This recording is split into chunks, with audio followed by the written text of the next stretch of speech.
Hello everyone, welcome to our YouTube channel. और आज हम वेक्टर का पार्ट नंबर 2 कर रहे हैं, जिसमें हम वेक्टर के जो थ्योरम्स है उनको कवर करने का ट्राई करेंगे। और इस वीडियो लेक्चर से आपको वेक्टर्स की ज़्यादा वो वाली आइडिया नहीं आएगी जो आप फिजिक्स में देखते हो, डॉट प्रोडक्ट, क्रॉस प्रोडक्ट। लेकिन यहाँ से आपको वेक्टर कैसे प्रोसीड करते हैं, हम वेक्टर को उन चीज़ों को अप्लाई करने के लिए वो चीज़ें आपको यहाँ से समझ में आएगी। और वीडियो को शुरू करने से पहले मैं आपसे ये रिक्वेस्ट करना चाहता हूँ कि अगर आपने अभी तक हमारे यूट्यूब चैनल को सब्सक्राइब नहीं किया है तो you can subscribe our YouTube channel. और अगर आपको वीडियोस अच्छे लग रहे हैं, पसंद आ रहे हैं, तो आप अपने दोस्तों के साथ भी इन वीडियोस को शेयर कीजिएगा और मुझे इस चैनल को ग्रो करने में थोड़ी सी हेल्प कीजिएगा। ठीक है, so without wasting our time let us start with our topic. And topic is vector, और वेक्टर में हम थ्योरम नंबर 1 देख रहे हैं। थ्योरम नंबर 1 क्या है? Two non zero vectors a bar and b bar are collinear if and only if there exist scalars m and n, at least one of them is non-zero such that m times a bar plus n times b bar is equal to 0 bar। देखो, ये देखकर या ये सुनकर आपको थोड़ा सा डर सा महसूस हो सकता है, लेकिन कुछ भी नहीं है। बहुत ही लॉजिकल चीज है। क्या है, देखो, जब कभी भी आपके पास इफ एंड ओनली इफ वाला थ्योरम आता है ना, क्या इफ एंड ओनली इफ वाला, तो आपको पहले उसका ओनली इफ वाला पार्ट प्रूव करना पड़ता है। इफ के पहले वाला जो है उसको हम सपोज करके ओनली इफ वाला पार्ट प्रूव करते हैं, और इफ वाला पार्ट हम ओनली इफ के बाद वाली जो चीज है उसको सपोज करके इफ वाला पार्ट प्रूव करते हैं। तो ये आपको थोड़ा सा कंफ्यूजिंग लग रहा होगा, लेकिन जब हम करेंगे तो आपको इजीली वो बात समझ में आएगी।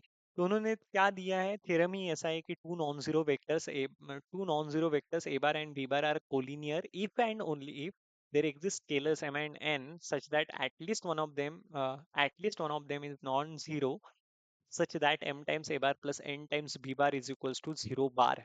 ठीक है, तो यहाँ पे पहला जो प्रूफ रहता है वो ओनली इफ वाला प्रूफ रहता है। तो इसमें हम क्या करते हैं पता है? इसमें हम सपोज करते हैं, मतलब कौन सी चीज हम अज्यूम करते हैं, ओनली इफ वाला फर्स्ट पार्ट रहता है। दो पार्ट में हम इस थ्योरम का प्रूफ करते हैं, जब हमारे थ्योरम में इफ एंड ओनली इफ ये वाला सेंटेंस हम यूज करते हैं। तो two non zero vectors A bar and B bar are collinear, ये इफ के पहली वाली बात है। तो ओनली इफ का प्रूफ प्रूव करते वक्त ओनली इफ का प्रूफ करते वक्त आपको इफ के पहले वाला जो है उसको सपोज करना पड़ता है। तो suppose A bar and B bar are non zero collinear vector, non zero collinear vectors. तो हमने ये सपोज कर लिया कि ये नॉन जीरो कोलिनियर वेक्टर्स है। और अब हम ये ओनली पार्ट से ये दिखाना चाहते हैं कि ये जो m टाइम्स ए बार है प्लस n टाइम्स b बार है वो 0 बार के बराबर है, जहाँ पे m and n are non zero scalars, मतलब at least one of them is non zero. समझ में आ रहा है? तो ये हमें इससे प्रूव करना है जो हमने सपोज किया है। तो बहुत ही सिंपल बात है। मुझे बताओ कि अगर आपने कहा है कि सपोज किया है या अज्यूम किया है ए bar and B bar non zero collinear vectors है, मतलब एक वेक्टर को हम दूसरे के स्केलर मल्टीपल में लिख सकते हैं, क्योंकि हमने बोला है कि नॉन जीरो है। मतलब यहाँ पे हम बोल सकते हैं hence A bar is equal to some scalar T, T is the real number but T is not equal to zero. ठीक है, तो ए बार को हम टी टाइम्स बी बार लिख सकते हैं, क्योंकि दो वेक्टर अगर कोलिनियर रहते हैं तो हम एक को दूसरे के स्केलर मल्टीपल में लिख सकते हैं। हमने स्केलर प्रोडक्ट में ये वाली कंसेप्ट, सॉरी, हमने स्केलर मल्टीप्लिकेशन में ये वाली चीज देखी है। ठीक है, अब मैं क्या करता हूँ, इस टी टाइम्स बी बार को इस साइड लाता हूँ, तो दो वेक्टर का जो सब्ट्रैक्शन है वो क्या आ जाएगा, 0 बार आ जाएगा, क्योंकि ए बार और टी टाइम्स बी बार एक ही वेक्टर है। समझ में आ रहा है?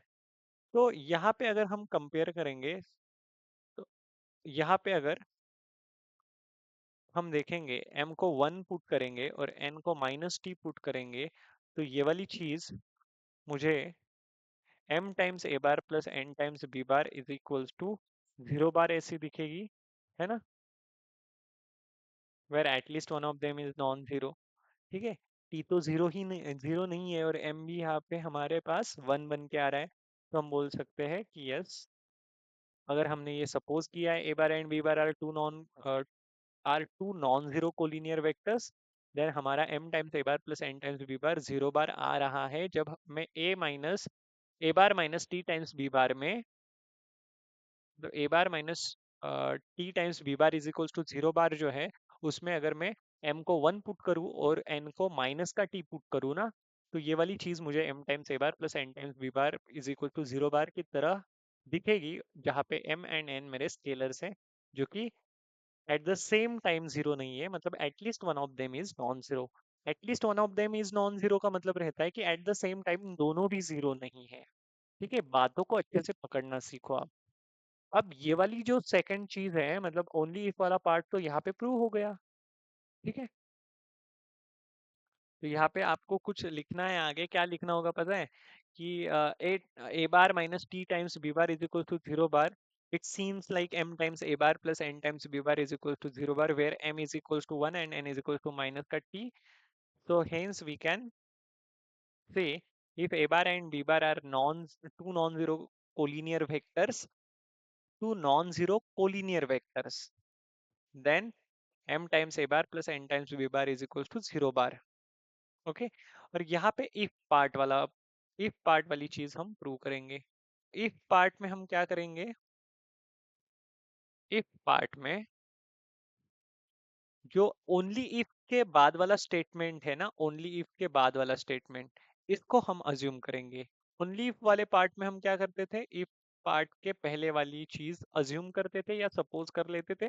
अब इफ वाले पार्ट में हमें ओनली इफ वाला जो है स्टेटमेंट, ओनली इफ के बाद वाली जो चीज है उसको हमें सपोज करना पड़ता है। अब ये फर्स्ट टाइम मैं आपको ऐसा थ्योरम पढ़ा रहा हूँ, ऐसे इसीलिए मैं इतनी चीजें गहराई से बता रहा हूँ। अगले जो थ्योरम थे उसमें मैं ज्यादा नहीं बताऊंगा, आप समझ लेना कि किसमें क्या सपोज कर लेना है। इफ वाला पार्ट प्रूव करते वक्त ओनली इफ वाला जो ओनली इफ जहाँ पे दिख रहा है उसके बाद वाली चीज आपको क्या करनी होगी, सपोज करनी होगी। तो suppose there exist M and N scalars at least, तो हम बोलेंगे suppose m times a bar plus n times b bar is equal to 0 bar and m and n are the scalars, at least one of them is non zero. Okay, तो यहाँ पे हम क्या करेंगे, suppose करेंगे m times a bar plus n times b bar is equals to 0 bar and m and n, m comma n are scalars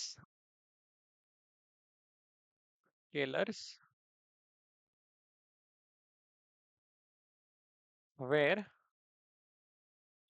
at least one of them, at least one of them is non zero, जहाँ पे दोनों में से कोई एक non zero है। तो से इन दोनों में m और n में यहाँ पे मान लो कि आपका n जो है वो नॉन जीरो स्केलर है। ठीक है, suppose at least one of them is non zero मैंने बोला है ना, तो मान लो n हमारा नॉन जीरो है, तो ये जो मुझे m times a bar plus n times b bar is equal to 0 bar है ना, m times a bar plus n times b bar is equal to 0 bar. तो इसको मैं ऐसे लिख सकता हूँ, n times b bar is equal to minus का m times a bar and that is b bar is equals to minus का m by n into a bar. तो मुझे बताओ m एंड n आपके स्केलर्स है ना, जहाँ पे आपका जो n है उसको हमने नॉन जीरो कंसिडर करके रखा है क्योंकि मुझे n से डिवाइड करना था। So that is the logic behind that. अगर n हमारा नॉन जीरो है तो मैं n से डिवाइड कर सकता हूँ इस m को, माइनस का m टाइम्स a बार दिख रहा है ना, तो इस n को मैं माइनस के m टाइम्स a बार के डिनोमिनेटर में रख सकता हूँ, सो दैट मेरा जो कांस्टेंट है उस केस में वो बन जाएगा माइनस का m बाय n। ये मेरा कांस्टेंट बन गया और ये जो वेक्टर है वो a बार उससे मल्टीप्लाइड है, तो इसको मैं t टाइम्स a बार भी लिख सकता हूँ, जहाँ पे मैं पुट करूंगा t is equals to minus M by N. ये जो माइनस एम बाय एन है उसको मैं t पुट करूंगा। हेंस मुझे ये वेक्टर कैसे दिख रहा है, b bar is equal to t times a bar. तो क्या मुझे b bar some scalar multiple of a bar दिख रहा है? Yes, because t scalar m and n scalar है तो उनका डिवीजन भी एक स्केलर ही होगा, उसको माइनस वन से मल्टीप्लाई करोगे तो वो भी एक स्केलर ही रहेगा। मतलब किसी एक वेक्टर को a बार और b बार में से किसी एक वेक्टर को दूसरे के स्केलर मल्टीपल में मैं लिख पाया। इसका मतलब क्या है, इसका मतलब ये है, इसका मतलब ये है कि a bar and b bar are collinear vectors. समझ में आ रहा है? तो यही इसका प्रूफ था कि अगर आपके पास ये वाला रिलेशन है तो कोलिनियर दिखाओ, मतलब m times a bar plus n times b bar is equal to 0 bar where m and n are the non zero scalars, मतलब at least one of them is non zero. और वो जो दोनों है वो at the same time zero नहीं होंगे, तो उस केस में हम क्या करेंगे, उस केस में हम ये प्रूव करेंगे कि a bar and b bar collinear है। और जब मैं बोलूंगा कि A bar and B bar collinear vectors है, उस केस में ये प्रूव करने का ट्राई करूंगा कि m टाइम्स ए bar plus n times B bar 0 bar के बराबर है, दैट इज द प्रूफ। ठीक है। और इसकी करोलरी देखो, करोलरी क्या है? अगर दो वेक्टर्स कोलिनियर नहीं है, अगर दो vectors, if two vectors A bar and B bar are not collinear, यहाँ पे आपकी नजर जानी चाहिए। अगर कोलिनियर नहीं है और फिर भी उनका लीनियर कॉम्बिनेशन, ये m times A bar plus n times 0 bar, m times A bar plus n times b bar is equals to 0 bar जो है ना, उसको हम बोलते हैं लीनियर कॉम्बिनेशन। m टाइम्स ए bar plus n times b bar जो है, उसको लीनियर कॉम्बिनेशन बोलते हैं। अगर अगर a bar and b bar non collinear vector होकर भी, मतलब कोलिनियर नहीं है, फिर भी m times A bar plus n times b bar is equal to 0 bar अगर आपको दिखाई दे रहा है, तो आप समझ लेना एट द सेम टाइम ये m n जीरो रहे होंगे, ये तो बस दिखावा है। क्योंकि जब तक वो दोनों वेक्टर कोलिनियर वेक्टर्स नहीं है, तब तक हम m टाइम्स ए bar plus n times b bar को 0 बार नहीं लिख सकते। मतलब अगर आपके वेक्टर कोलिनियर ना होकर भी m टाइम्स ए bar plus n times b bar 0 bar है, तो समझ लेना m and n at the same time 0 है। तो वही दिया है। और सेकंड करोलरी देखो, सेकंड करोलरी है, अगर अगर आपके पास A bar and B bar non collinear है, ठीक है, दो वेक्टर्स है आपके पास A bar and B bar और वो कोलिनियर नहीं है, तो उस केस में मैं आपको बताता हूँ, उस केस में अगर आपका m टाइम्स ए bar plus n times B bar अगर आ रहा है p टाइम्स ए bar plus q times B bar के बराबर, ये आपको चीजें एग्जाम्पल करते वक्त समझ में आएगी। ठीक है। अभी तो ये थोड़ा थोड़ा डाउटफुल लग सकता है कि अरे ये क्या चल रहा है, m टाइम्स ए बार n टाइम्स बी बार, ये क्या फालतू, मतलब फालतू बोलने से अच्छा है कि अरे ये ऐसा क्यों चल रहा है, मतलब एम को पी कहो, मतलब ये तो हमने पढ़ा है हमारे पुराने स्टैंडर्ड्स में, तो ये हमें क्या पढ़ाना चाहते हैं। तो आपको प्रॉब्लम में जब ये चीजें आप इम्प्लीमेंट करोगे ना, तो आपको ये समझ में आएगा कि इनका रोल क्या है। ठीक है। तो m times A bar plus n times V bar is equal to p times A bar plus q times b bar. तो ये जो m है वो p के बराबर बन जाएगा एंड n है वो q के बराबर बन जाएगा। तो आप बोलोगे सर ये तो हमें दिखाई दे रहा है, क्योंकि coefficient, equating coefficient of the vectors, ये m p के बराबर होगा, n q के बराबर होगा। हाँ, तो इसका क्या करना है, तो मैं आपको बताता हूँ। आपको कोई दो वेक्टर्स दिए जाएंगे, तो वहां पे आपको इक्वालिटी ऑफ वेक्टर जब यूज करनी होगी ना, तो उस केस में आप ये वाली प्रॉपर्टी अप्लाई करोगे। ठीक है। तो इजी है, बेसिक है। और यहाँ पे उन्होंने एग्जांपल भी दिया है कि मान लो कि दो vector A bar and B bar collinear नहीं है, और 3 times A bar plus Y times B bar is equal to x times A bar plus 5 times B bar, तो उस केस में बच्चों, उस केस में ना, उस केस में आपका x बन जाएगा 3 और आपका y बन जाएगा 5, क्योंकि आपको ये दिया गया है कि आपका a बार और b बार ये ऐसे दो वेक्टर्स है कि जो कोलिनियर नहीं है। कोलिनियर नहीं है तो उनका लीनियर कॉम्बिनेशन 0 बार आ ही नहीं सकता। ठीक है। ओके, तो ये बात आपको समझ में आई है, that is the theorem number 1। ना आपको कोप्लेनर वेक्टर्स की मैं कंसेप्ट बताता हूँ और हम थ्योरम नंबर 2 भी प्रोसीड करेंगे।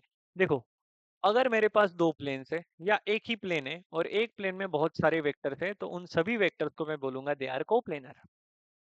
अगर मेरे पास दूसरा प्लेन है और दूसरा प्लेन मेरे पास ऐसा है कि ये ओरिजिनल प्लेन, ओरिजिनल मतलब पहला वाला जो प्लेन है उसको पैरेलल है, इसमें भी बहुत सारे वेक्टर्स हैं, बहुत सारे वेक्टर्स।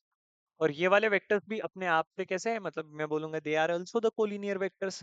लेकिन ये जो आपको ऑरेंज वाले दिख रहे हैं और नीचे वाला जो दिख रहा है आपको, है ना, स्काई ब्लू कलर का, मतलब दोनों प्लेन्स जो आपको दिख रहे हैं उसमें जो वेक्टर्स दिख रहे हैं, हाँ, तो ये जो स्काई ब्लू कलर का जो है वो अपने आप में, मतलब वो जो सारे वेक्टर्स है उस प्लेन में, वो सारे के सारे तो कोप्लेनर है एक दूसरे के साथ। ऊपर वाला जो प्लेन है वो नीचे वाले प्लेन के साथ पैरेलल है, तो उसमें जो आपको ऑरेंज वेक्टर्स दिख रहे हैं वो सारे के सारे एक दूसरे के साथ कैसे है, कोप्लेनर है। हाँ, तो अगर आपके दो प्लेन्स पैरेलल प्लेन्स रहते हैं, या मतलब कोई आपके पास कितने भी वेक्टर्स हो, वो वेक्टर सेम प्लेन में लाई करते हो या वो पैरेलल प्लेन में लाई करते हो, उनको हम कोप्लेनर बोल देंगे, है ना। ज्यादा बातों को खींचने में भी मजा नहीं है। अगर आपके पास कोई भी दो वेक्टर्स है या two or more vectors are said to be coplanar if they lies in a same plane or if they lies in a parallel plane, that is the basic definition. अगर आपके पास दो और दो से ज्यादा वेक्टर्स है, वो सेम प्लेन में लाई कर रहे होंगे या पैरेलल प्लेन में लाई कर रहे होंगे, तो हम बोलेंगे वो कोप्लेनर है। ठीक है, तो कोप्लेनरिटी के लिए सेम प्लेन होना जरूरी नहीं है, पैरेलल प्लेन में भी है वेक्टर्स तो उनको भी हम कोप्लेनर वेक्टर्स बोल सकते हैं। तो इसके लिए मैंने ज्यादा टाइम क्यों दिया, क्योंकि हमें ये जो थ्योरम नंबर 2 करना है ना वो इम्पोर्टेंट है। देखो, यहाँ पे दिया है let A bar and B bar be the non collinear vectors, ऐसा दिया है, पहला ही स्टेटमेंट दिया है कि A bar and B bar दो वेक्टर्स ऐसे लो कि जो एक दूसरे में, मतलब वो कोलिनियर नहीं है। कैसे नहीं है, कोलिनियर मतलब एक ही लाइन ऑफ एक्शन के अलोंग नहीं है, या हम बोल सकते हैं कि एक दूसरे को पैरेलल नहीं है। तो मैंने बोला let A bar and B bar be the non collinear vectors, ये मेरा पहला स्टेटमेंट इस थ्योरम के लिए। दूसरा स्टेटमेंट क्या है, a vector r bar is coplanar with a bar and b bar if and only if there exist unique scalars t1 and t2 such that r bar is equal to t1 times a bar plus t2 times b bar। फिर से मैं आपको ये वाला theorem बताता हूँ। पहले तो मैंने थ्योरम नंबर 2 में ये बात बोली कि let a bar and b bar be the non collinear, non zero तो बोलना ही चाहिए पहली बात, let a bar and b bar be the two non zero non collinear vector. और उसके बाद मेरा थ्योरम बोला कि a vector r bar is said to be coplanar with a vector r bar is said to be coplanar with those vector a bar and b bar if and only if there exist unique scalars t1 and t2 such that r bar is equal to t1 times a bar plus t2 times b bar। I hope बातें आपको समझ में आ रही है। तो वहां पे जो स्केलर एग्जिस्ट करते हैं ना वो यूनिक स्केलर एग्जिस्ट करते हैं, सच दैट हम उस r bar वेक्टर को linear combination of these two vectors uniquely express कर सकते हैं। समझ में आ रहा है, तो इसको हम प्रूव करेंगे। प्रूव करना कोई बड़ी बात नहीं है। देखो, पहला पार्ट आएगा ओनली इफ वाला पार्ट, ओनली इफ वाला पार्ट। तो ओनली इफ वाले पार्ट में हम किसको अज्यूम करते हैं, हम अज्यूम करते हैं इफ के पहले वाला जो स्टेटमेंट है। इफ के पहले वाला स्टेटमेंट क्या है, इफ के पहले वाला स्टेटमेंट है R bar is coplanar with A bar and B bar, लेकिन उससे पहले मुझे प्रूफ लिखते वक्त लिखना पड़ेगा let A bar and B bar be two non zero, two non zero non collinear vectors. जैसे है नॉन जीरो भी है और नॉन कोलिनियर वेक्टर्स भी है, तो ये जो ए बार और बी बार है वो non zero non collinear vectors है। ओहो, हम्म,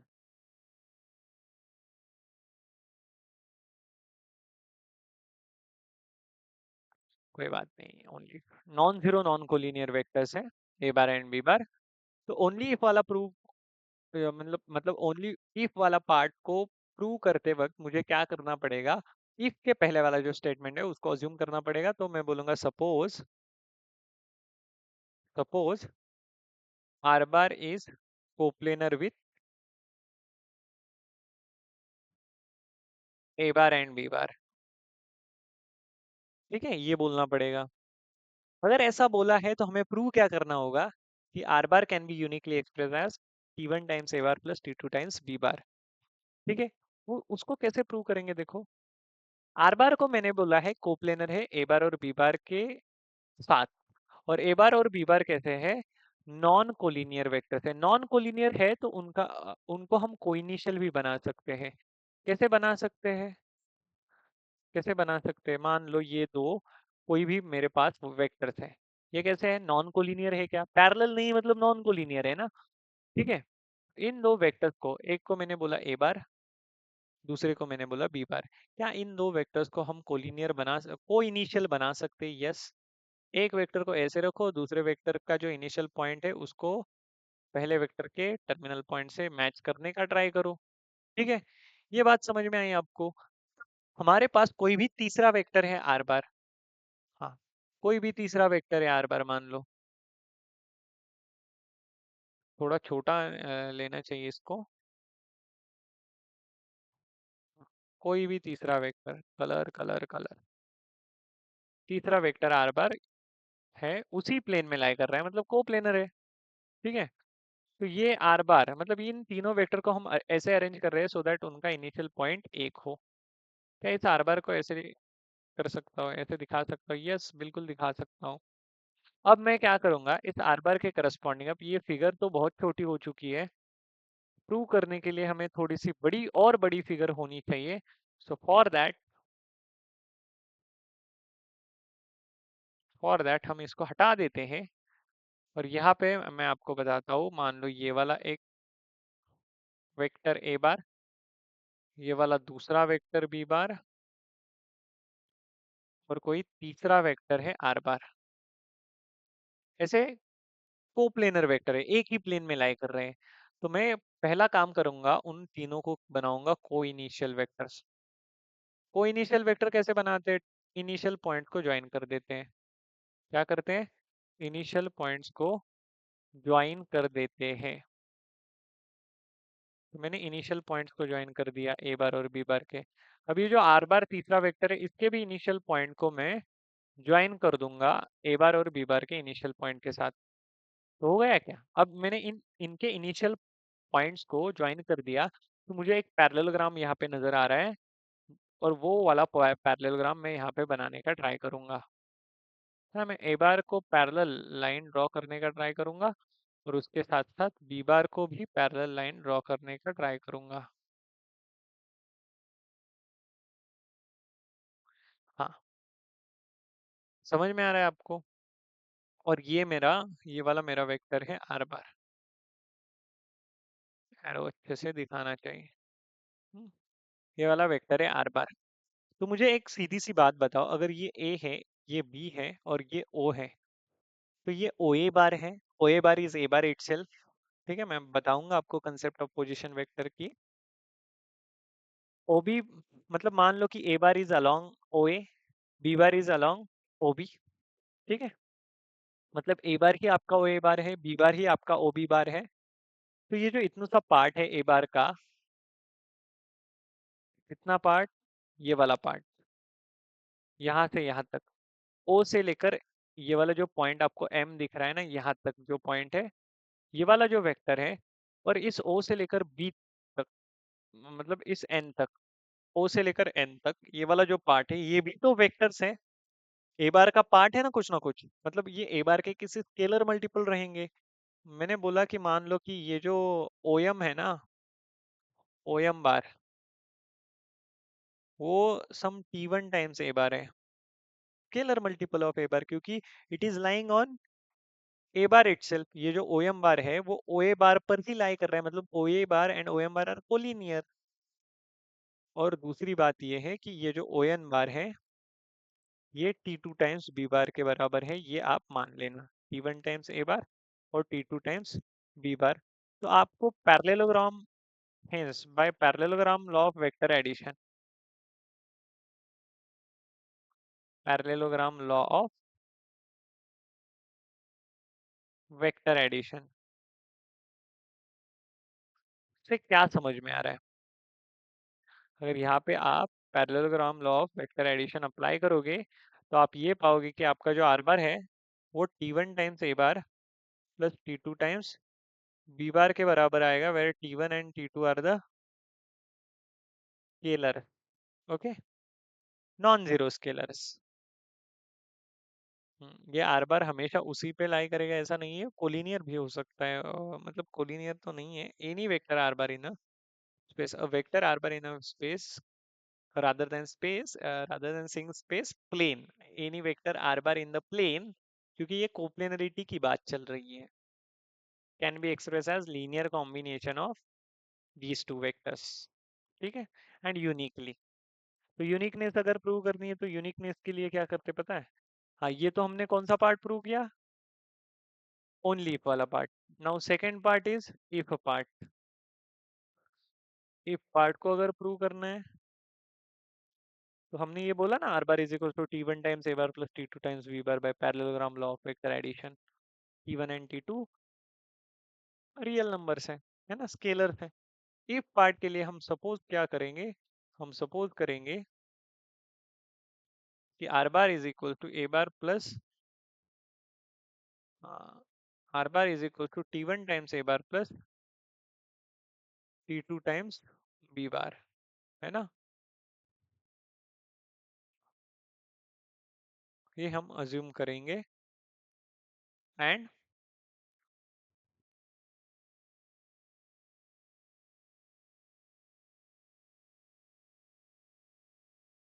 T one and T two, R bar is equal to T one times A bar and T two times B bar आप कंसिडर करोगे, और उसके बाद आप क्या करोगे, आप ये प्रूव करने का ट्राई करोगे कि ये जो R bar A bar and B bar हैं वो तीनों के तीनों कोप्लेनर है। तो आपने क्या बताया फ्रॉम फिगर, आपको जो ऊपर फिगर दिख रही है,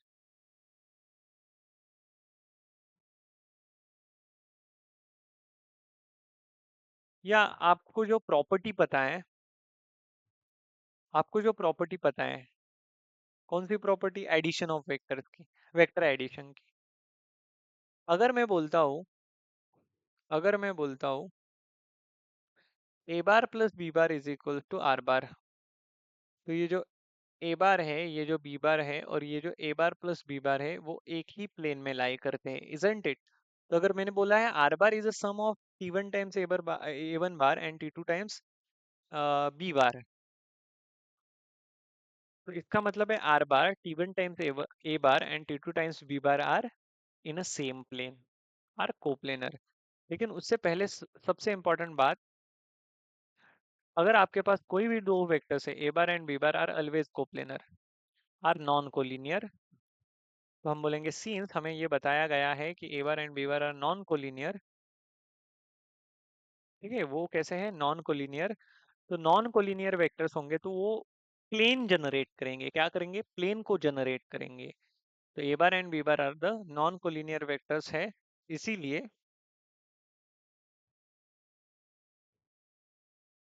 hence they forms a plane. तो अगर आपके पास कोई भी दो वेक्टर है तो वो हमेशा कोप्लेनर रहते हैं, सिर्फ दो वेक्टर है। मैंने नाम कहे वेक्टर के P bar and Q bar, तो समझ लेना P bar and Q bar अगर दो ही वेक्टर है तो उनका एक, वो एक प्लेन को जन्म देंगे, है ना, मतलब वो प्लेन बनाएंगे। तो they forms a plane, hence two vectors A bar and B bar are coplanar.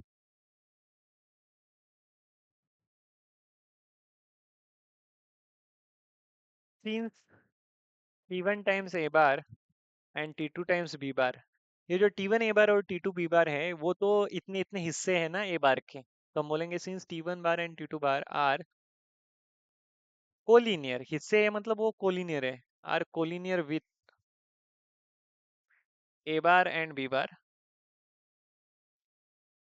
Respectively, hence T one bar and T two bar are also coplanar. वो भी कैसे बन गए? कोप्लेनर बन गए, समझ में आ रहा है? एंड सिंस, फिर से ये हेंस सिंस आपको थ्योरम में करना ही पड़ेगा। सिंस ये जो आर बार है वो इन दो कोप्लेनर वेक्टर्स का सम है, तो वो भी उसी प्लेन में लाई कर रहा होगा जिस प्लेन में टी वन टाइम्स ए बार और T two times B bar lie कर रहे हैं। Since R bar is equal to T one times A bar plus T two times B bar, hence R bar T1 times A bar and T2 times B bar are coplanar, and that is, अब T1 times A bar और A bar, T2 times A bar और T2 times B bar and B bar, वो तो coplanar यही है, तो इसका मतलब R bar A bar and B bar are coplanar, यही तो बताना था, यही तो बताना था यहाँ पे। समझ में आ रहा है? इसको मैंने ये सपोज किया था और मुझे बताना था कि R bar, A bar and B bar ये तीनों के तीनों कोप्लेनर है। अब इसकी यूनिकनेस कैसे प्रूव करते हैं पता है? यूनिकनेस के लिए हम बोलते हैं, यूनिकनेस यानी क्या, उस आर बार को हम सिर्फ T1 टाइम्स ए bar plus T2 times B bar के फॉर्म में ही लिख सकते हैं। फॉर्म में इन द सेंस ये T1 और T2 रहेंगे, वो यूनिक रियल नंबर्स रहेंगे, उनके थ्रू ही ये आर बन सकता है, आर बार बन सकता है। बाकी दो कोई भी स्केलर्स आपको नहीं चलेंगे जो आर बार को जनरेट ही नहीं कर सकते, वो हम बोल सकते कि वो आर बार उनके लीनियर कॉम्बिनेशन के बराबर आ ही नहीं सकता। तो उस केस के लिए हम क्या बोलते हैं, लेट आर बार को हम T1 times A bar, let R bar is equal to T1 times A bar plus T2 times B bar can also be expressed as, इसको हम ऐसे भी एक्सप्रेस कर सकते हैं, also be expressed as R bar is equals to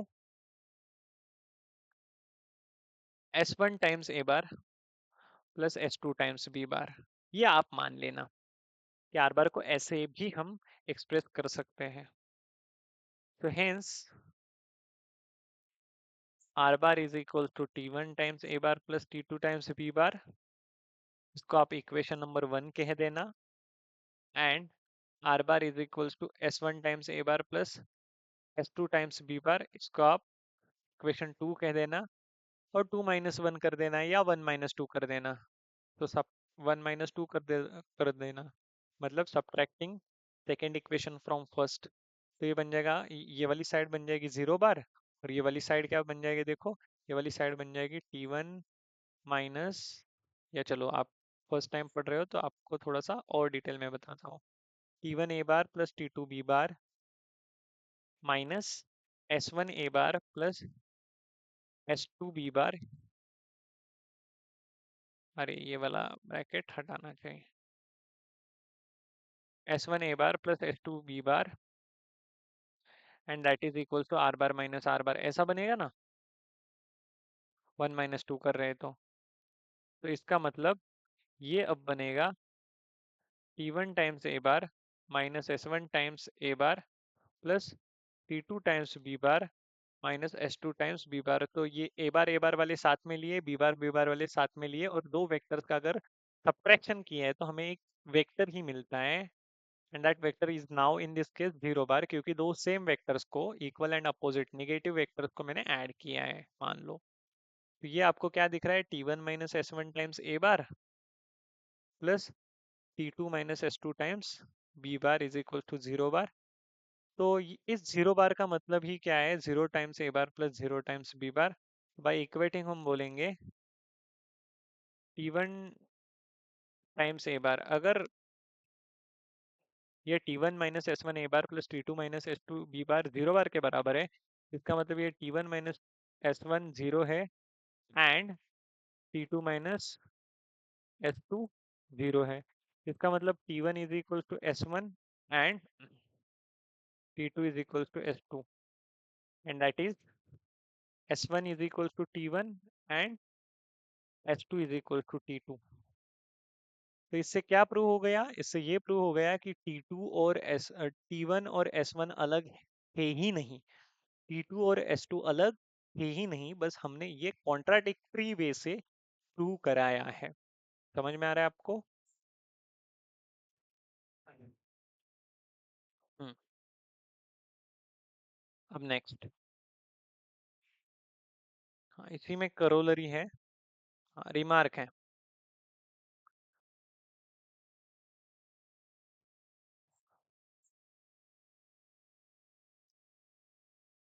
okay, ये remark देखिएगा, remark भी इजी है।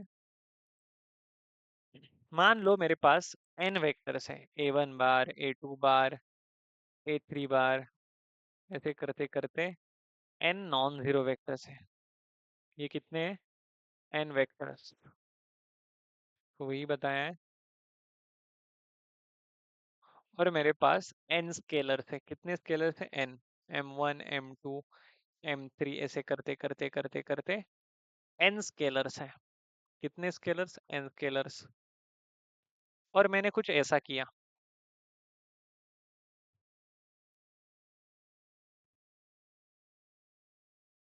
समेशन mi ai बार।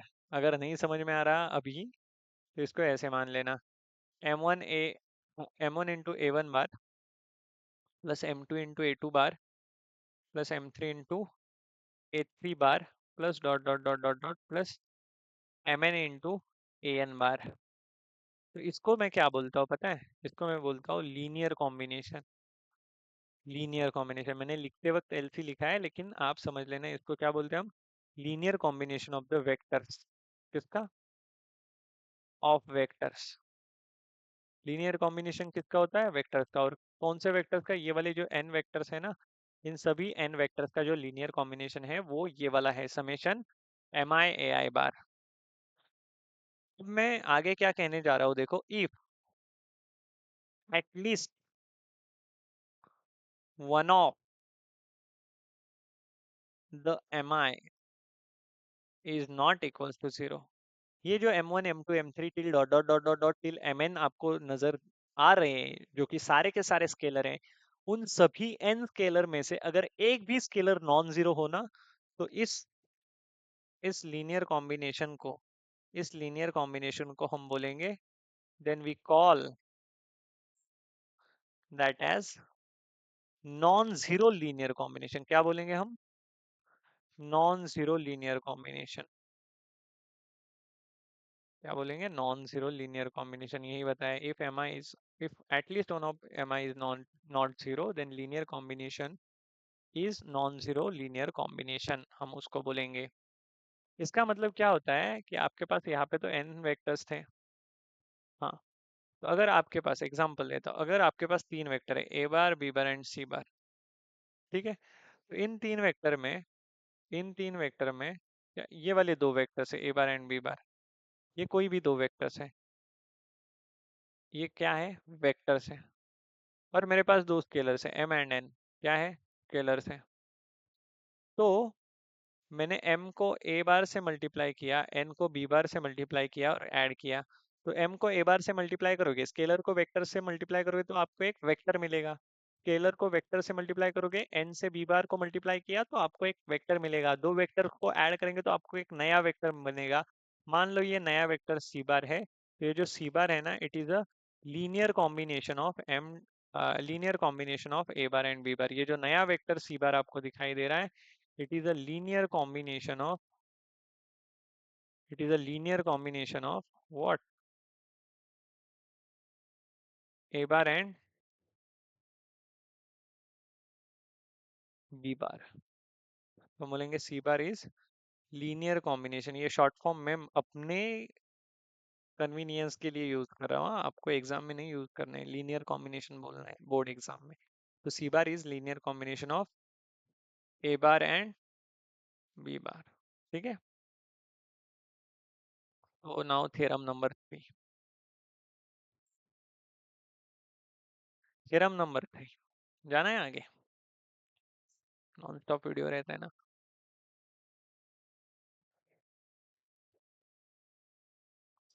थ्योरम 3 क्या है देखो, three vectors a bar, b bar and c bar are coplanar if and only if there exists a non-zero linear combination x times a bar plus y times b bar plus z times c bar is equals to 0 bar with x y z is not equals to 0 0 0। फिर से मैं पढ़ता हूँ, अगर आपके पास, मतलब English में पढ़ता हूँ, चलो कोई बात नहीं। Three vectors a bar, b bar and c bar are coplanar if and only if there exists non-zero linear combination x times a bar plus y times b bar plus z times c bar with X Y Z is not equal to zero zero zero. हाँ, तो इससे पहले मैंने आपको linear combination की concept समझाई है। अब देखिएगा, जब मैं जब मैं ऐसे बोलूंगा, ऐसे मान लो एक्स वाई जेड मेरे पास स्केलर्स है, क्या है, स्केलर्स, और ए bar B bar and c bar ये क्या है, ये वेक्टर्स है। जब मैं इनको ऐसे लिखता हूँ एक्स टाइम्स ए bar plus Y times B bar plus Z times सी बार, तो किसी स्केलर को वेक्टर से मल्टीप्लाई करके उनका एडिशन कर रहा हूँ, तो उसको हम क्या बोलते हैं, लीनियर कॉम्बिनेशन बोलते हैं। ये जो लीनियर कॉम्बिनेशन है ये जीरो बार के बराबर है, ये लीनियर कॉम्बिनेशन जीरो बार के बराबर है। तो ये वाला एक्स वाई जेड, मतलब एक्स टाइम्स ए bar plus Y times B bar plus Z times सी बार, इसको हम नॉन जीरो लीनियर कॉम्बिनेशन कब कहेंगे, जब उनमें से उनमें से कोई भी एक eight the same time zero, मतलब उनमें से कोई भी एक eight the same time zero नहीं रहेगा, मतलब वो सारे eight the same time zero नहीं रहेंगे, मतलब अगर कोई दो जीरो है तो तीसरा नॉन जीरो होना ही पड़ेगा। ठीक है, तो इसी को हम बोलते हैं non zero linear combination. If at least one of them is non zero we call that as non zero linear combination. Linear combination की बात समझिए ना, तो नॉन जीरो लीनियर कॉम्बिनेशन यानी वो जो स्केलर्स रहते हैं जिनके साथ वेक्टर्स मल्टीप्लाइड रहते हैं, उन सभी स्केलर में से अगर एक भी स्केलर नॉन जीरो है ना, तो हम उसको बोलेंगे नॉन जीरो लीनियर कॉम्बिनेशन। उस पूरे लीनियर कॉम्बिनेशन को हम बोलेंगे नॉन जीरो लीनियर कॉम्बिनेशन। बातों को गहराई से समझना बहुत इंपॉर्टेंट है, क्योंकि ये जो चीज है ना, ये वेक्टर में थोड़ा सा मतलब थेरोटिकल, मतलब वेक्टर चैप्टर को बोरिंग बनाती है ये वाली चीज, क्योंकि स्टार्ट ही इससे हो रहा है। लेकिन आपको बोर नहीं होना है, आपको चीजों को अच्छे से समझना है, क्योंकि एवरीथिंग इज लॉजिकल। तो जब मैं ऐसे बोलूंगा ना, इन ऑर्डर ट्रिपलेट के फॉर्म में X Y Z is not equal to zero zero zero, इसका मतलब ये रहेगा कि एक्स वाई और जेड की value at the same time zero नहीं रहेगी। अब इसको प्रूव करना है, तो प्रूव करते वक्त भी यहाँ पे दो चीजें इसकी मैंने यहाँ नोट बना बताई। अब थ्योरम नंबर 3 को चलो प्रूव करते हैं। पहला दिया है three vectors A bar B bar C bar are coplanar if and only if there exist non zero linear combination, और non zero linear combination x times A bar plus Y times B bar plus Z times C bar is equal to zero bar with x Y Z is not equal to zero zero zero. तो यहाँ पे दो part में इसका proof करना पड़ेगा, क्योंकि यहाँ पे इफ एंड ओनली इफ आपको दिख रहा है। तो पहली बात है इफ, ओनली इफ वाला पार्ट। कौन सा पार्ट, ओनली इफ वाला part, only if part. Size बढ़ानी पड़ेगी, यस। ओनली इफ वाला पार्ट, तो ओनली इफ वाले पार्ट को प्रूव कैसे करना है देख लेना। ओनली इफ वाले पार्ट को प्रूव करते वक्त हमें सपोज जो चीज करनी पड़ती है वो इफ के पहले वाली चीज रहती है। बहुत बार मैंने आपको बताया अभी, तो इफ के पहले वाली चीज क्या है, ए bar B bar and c bar are coplanar. Suppose A bar B bar and c bar are coplanar. लेकिन बच्चों यहाँ पे क्या हो सकता है पता है, ये तीन वेक्टर कोप्लेनर है, लेकिन यहाँ पे ऐसे भी हो सकता है कि इन तीन में से कोई दो वेक्टर या तीनों के तीनों तो कोप्लेनर, तीनों तीनों के तीनों कोलिनियर बनेंगे, तो वो कोप्लेनर कह ही नहीं सकते, क्योंकि उनसे कोई प्लेन ही जनरेट नहीं होगा। अगर अगर इन तीन वेक्टर में से कोई भी दो वेक्टर कोलिनियर है और तीसरा उनके साथ कोलिनियर नहीं है, तो प्लेन जनरेट हो सकता है। मतलब पहली केस ये आ सकती कि if any two among three are not, any two among them are collinear, any two among three are collinear, ये पहली केस। और दूसरी केस, तीनों के तीनों ही नॉन कोलिनियर है। कोप्लेनर तो है ही है, ये हमने सपोज किया है, लेकिन कोलिनियरिटी की बात हम कर रहे हैं।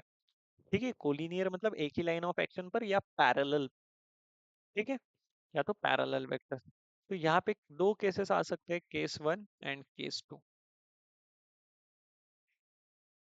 तो केस वन क्या है, if any two, if any two vectors are collinear, say A bar and B bar, मान लो ए बार एंड बी बार क्या है, कोलिनियर वेक्टर्स है। तो आपको कोलिनियर वेक्टर्स की प्रॉपर्टी पता है क्या, अगर दो vectors A bar and B bar collinear vectors हैं, तो अभी अभी हमने देखा कि उनका जो लीनियर कॉम्बिनेशन रहता है, non zero linear combination m times ए bar plus n times b bar. Non zero क्यों बोल रहा हूं मैं? क्योंकि m एंड n में से एटलीस्ट वन जो होगा वो नॉन जीरो होना चाहिए, ऐसे हमने बोला है। इसी का मतलब ये रहता है कि that is the non zero linear combination. At least one of them is non zero, मतलब it is the non zero linear combination. तो m टाइम्स ए bar plus n times b bar आपका क्या आ जाएगा? यहाँ पे जीरो बार आएगा। लेकिन यहाँ पे स्केलर m और n यूज करने से अच्छा है आप x और y यूज करो। तो मैं यहाँ पे बोल रहा हूँ x times A bar plus y times b bar is equals to zero bar. समझ में आ रहा है आपको? तो क्यों मैं यूज कर रहा हूँ एक्स वाई जेड? क्योंकि मुझे ये दिखाना है, मैंने ये क्या किया है, अज्यूम किया है, सपोज किया है। तो x times A bar plus Y times B bar plus Z times C bar is equal to zero bar. ठीक है, तो इसी को मैं ऐसे लिख सकता हूँ क्या बच्चों? X times A bar plus Y times B bar plus zero times C bar is equal to zero bar. That is that is x y zero is solution for x times A bar plus Y times B bar plus Z times C bar is equal to zero bar. इसका इसके लिए जो solution है वो कौन सा है? It is a solution set और solution ordered triplet as a solution of this particular linear combination. ठीक है, x y zero is the solution for x times A bar plus Y times B bar plus Z times C bar is equal to zero bar. दूसरी case क्या है? दूसरी case है no two vectors are no two vectors are collinear. तीनों में से तीनों भी नॉन कोलिनियर है। No two vectors are collinear मतलब सारे के सारे नॉन कोलिनियर है, लेकिन कोप्लेनर तो है ही है, क्योंकि बोला ही है कि कोप्लेनर है। तो अगर तीन वेक्टर्स नॉन कोलिनियर रहते हैं तो आपको एक बात और याद करो, सेकंड थ्योरम। पहली बात मैंने क्या बोली इस थ्योरम को प्रूव करते वक्त? A bar and B bar are coplanar. A bar B bar and c bar are coplanar. तो सेकंड थ्योरम ये बोलता है कि A bar and B bar अगर नॉन कोलिनियर है तो कोई तीसरा vector in a space r bar can be uniquely expressed as भी बोल सकते हो t one r bar is equal to t one times A bar plus t two times B bar. ठीक है, तो यहाँ पे मैं क्या लिखूंगा? यहाँ पे लिखूंगा no two vectors are collinear, then इनमें से कोई भी एक इनमें से कोई भी एक vector as a linear combination of other two. मैंने बोला c bar is equal to x times A bar plus Y times B bar, बोला मैंने, कोई बात नहीं है। एंड हेंस मैं इसको ऐसे लिख सकता हूँ x times A bar plus Y times B bar minus c bar is equal to zero bar. That is x y and minus का one is solution for x times A bar plus Y times B bar plus Z times C bar is equal to zero bar. समझ में आ रहा है? तो ये इसके लिए solution होगा। मतलब क्या दिख रहा है क्या इस फॉर्म में? यस। मतलब अगर वेक्टर आपके कोप्लेनर है तो आपको उनका जो लीनियर कॉम्बिनेशन है, नॉन जीरो लीनियर कॉम्बिनेशन है, वो जीरो बार के इक्वल रहेगा। नॉन जीरो लीनियर कॉम्बिनेशन मतलब एक्स वाई जेड, वो जो ब्रैकेट में, इसी को नॉन जीरो लीनियर कॉम्बिनेशन बोलते हैं। इसका मीनिंग क्या रहता है बच्चों? नॉन जीरो लीनियर कॉम्बिनेशन, इसी को हम क्या बोलते हैं? Non zero linear combination. Not all zero at the same time.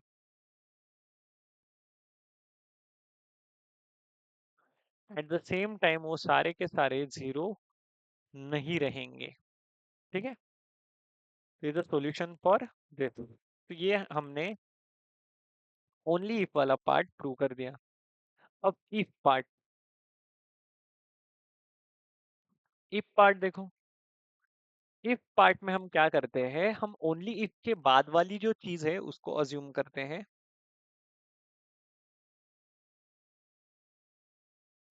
Only if वाली जो चीज है उसको हम अज्यूम करते हैं या सपोज करते हैं। ओनली इफ वाली चीज क्या है?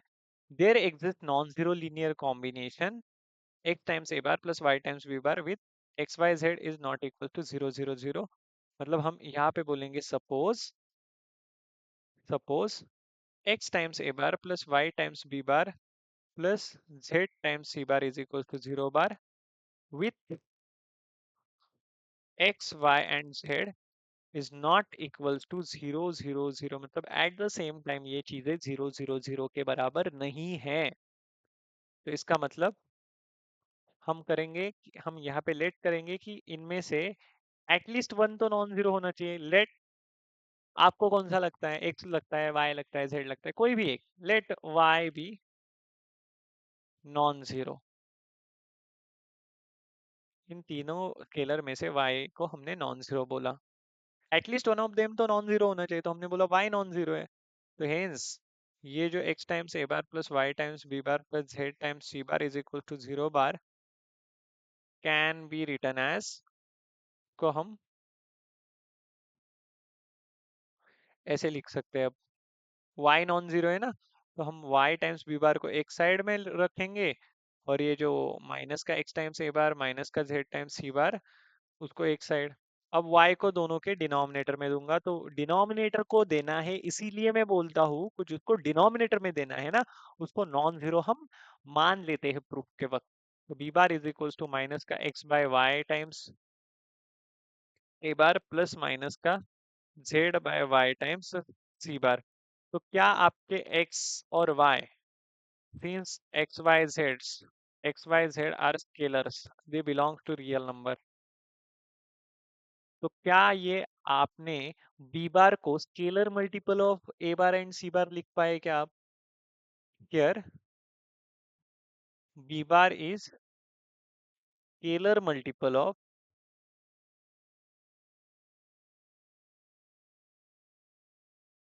a bar and c bar, hence a bar b bar and c bar are coplanar. इसका मतलब है ये तीनों के तीनों कोप्लेनर है, क्योंकि किसी एक वेक्टर को दो दो वेक्टर के लीनियर कॉम्बिनेशन में जब लिखा जाएगा तो इसका मतलब साफ साफ वो तीनों वेक्टर्स कोप्लेनर वेक्टर्स रहेंगे।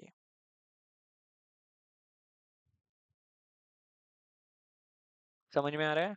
सो दैट्स इट, हो गया प्रूफ। अगर ये दिया है तो कोप्लेनर है, ऐसे प्रूव करना था।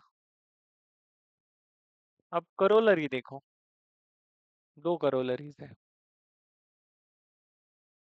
हाँ बताता हूँ मैं आपको करोलरी भी। पहली बात, मतलब ये दूसरी करोलरी है लेकिन इंपॉर्टेंट है। अगर आपके पास A bar and B bar है कि जो नॉन कोलिनियर है, नॉन कोलिनियर वेक्टर्स है, non zero non collinear vectors है, तो ए बार प्लस बी बार या एक्स टाइम्स ए bar plus Y times B bar ये वेक्टर्स है, और एक्स टाइम्स ए bar plus Y times B bar बनकर एक नया वेक्टर आपको मिलेगा, इज कोप्लेनर विथ। तो वो जो नया वेक्टर बनेगा is coplanar with A bar and B bar. वो जो नया वेक्टर बनेगा वो ए बार और बी बार के साथ कोप्लेनर रहेगा। देखो वही दिया है, the vectors A bar B bar and x times A bar plus y times B bar are coplanar for all values of x and y। तो यहाँ पे क्या बताऊंगा, for all x y belong to real number, मतलब for all values of x and y. और दूसरी करो, तो आपने क्या बोला थ्योरम में, आपने बोला to any three vectors, okay, और three vectors a bar b bar and c bar are coplanar if and only if there exists non-zero linear combination x times a bar plus y times b bar plus z times c bar is equals to 0 bar, where or with x y z is not 0 0 0, it not zero at the same time, ठीक है। लेकिन लेकिन अगर a bar b bar and c bar are non coplanar, if A bar B bar and c bar ये coplanar नहीं है, and ये coplanar ना होकर भी ये X times A bar plus Y times B bar plus Z times C bar is equal to 0 bar आ रहा है, तो आप समझ लेना, आप समझ लेना ये दिखावा है, क्योंकि एक्स वाई और जेड एक्स वाई और जेड उस केस में जीरो ही बनने चाहिए। क्यों जीरो बनने चाहिए? क्योंकि कोप्लेनर वेक्टर रहेंगे तभी वो नॉन जीरो लीनियर कॉम्बिनेशन रहेगा। अगर एक टाइम्स ए bar plus Y times B bar plus Z times सी बार जीरो बार आ रहा है, तो इसका मतलब x Y z at the same time zero है। क्योंकि at the same time zero नहीं रहेंगे तो वो तो कोप्लेनर बन जाएगा। ठीक है। एक्स वाई जेड अगर मुझे बताओ, X Y Z are what the scalar that are to be multiplied with vectors. अगर एक्स वाई जेड ही नॉन जीरो रहे, मतलब at least one of them is non zero, then we call that as coplanar vector. तो ये non coplanar vectors है। If A bar B bar C bar non coplanar vectors है और x times A bar plus Y times B bar is equal to z, एक times A bar plus Y times B bar plus Z times C bar is equal to zero bar है, तो इसका मतलब x is equal to y is equal to z is equal to zero at the same time. ये चीजें जो है वो zero के बराबर है। ठीक है, that's it about today's lecture. ये जो तीन थ्योरम देखे वो बहुत ही इंपॉर्टेंट थ्योरम थे, और भी आगे जाकर थ्योरम्स तो आएंगे, लेकिन मैं सोच रहा हूँ कि चीज़ों को अच्छे वे से आप तक डिलीवर कर पाऊँ, इसीलिए थोड़ा सा टाइम जा रहा है। एक एक घंटे का लेक्चर बन रहा है, लेकिन क्या ही कर सकते हैं, बेसिक्स को हमें अच्छे वे से अंडरस्टैंड करना है। ठीक है, तो यहाँ पे हम रुकते हैं। ऑल द बेस्ट एंड जय हिंद।